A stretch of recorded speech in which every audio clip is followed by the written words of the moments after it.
Diabari army camp অন্যান্য আইন শৃঙ্খলা রক্ষাকারী বাহিনীর সাথে সমন্বয়পূর্বক অসংখ্য অভিযান এবং টহল কার্যক্রম পরিচালনা করে যাচ্ছে, যার মাধ্যমে আমরা ইতোমধ্যে অসংখ্য অবৈধ অস্ত্র উদ্ধার, চিহ্নিত সন্ত্রাসীদের গ্রেপ্তার এবং রাষ্ট্রীয় জাতীয় স্থাপনাসমূহের নিরাপত্তা নিশ্চিত করতে সক্ষম হয়েছি।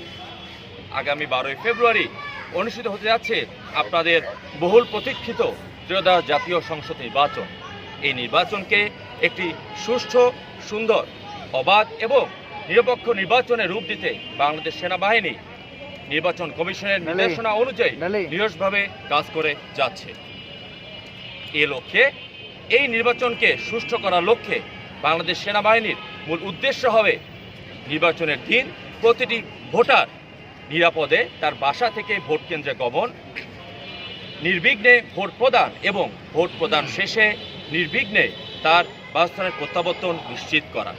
এ লক্ষ্যে বাংলাদেশ সেনাবাহিনী এবং অন্যান্য আইন শৃঙ্খলা রক্ষাকারী বাহিনী যেমন বাংলাদেশ পুলিশ, র্যাব, বিজিবি এবং আনসার যৌথভাবে টহল এবং বিভিন্ন গুরুত্বপূর্ণ স্থাপনায় চেকপয়েন্ট স্থাপন করে যাবে।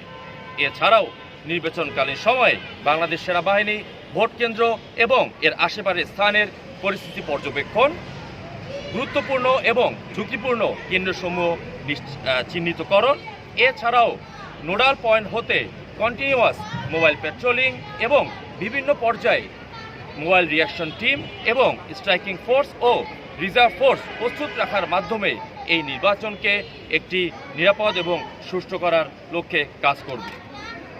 আমরা জনগণকে আশ্বস্ত করতে চাই যে বাংলাদেশ সেনাবাহিনী তার পেশাদারিত্ব, নিরপেক্ষতা এবং আত্মত্যাগের মাধ্যমে এই দেশ এবং জাতিকে পূর্বেও সাহায্য করে গিয়েছে, বর্তমানেও করবে এবং ভবিষ্যতেও করবে ইনশাআল্লাহ।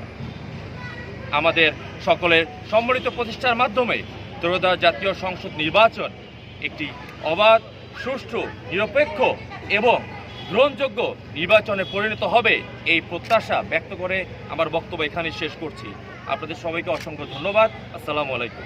যে প্রশ্ন ছিল সেটা হচ্ছে এই দিয়াবাড়ি এলাকায় ঝুঁকিপূর্ণ ক্যাম্পগুলো আপনারা যে কেন্দ্রগুলো চিহ্নিত করেছেন কিনা, আর চিহ্নিত করা থাকলে সেগুলো যদি অবশ্যই আমরা এই দিয়াবাড়ি ক্যাম্পের আন্ডারে মেইনলি আমাদের যে ওয়ার্ডগুলো আছে 1 নম্বর ওয়ার্ড 43, 44, 45, 53 এবং 54 এই কয়টা ওয়ার্ডের যতগুলো কেন্দ্র আছে এর মধ্যে আমাদের প্রায়োরিটি অনুযায়ী ঝুঁকিপূর্ণ এবং কম ঝুঁকিপূর্ণ কেন্দ্র নির্বাচন করা হয়েছে। এছাড়াও এই প্রতিটি কেন্দ্রে আমরা সিসিটিভি ক্যামেরার মাধ্যমে নিশ্চিত করা হবে যেন কোনো ধরনের কোনো অনিরপেক্ষ অথবা ভোট যারা দিতে যাবে তারা যেন নিরাপদে ভোট এনশিওর করতে পারে, এটি পর্যবেক্ষণ করা হবে।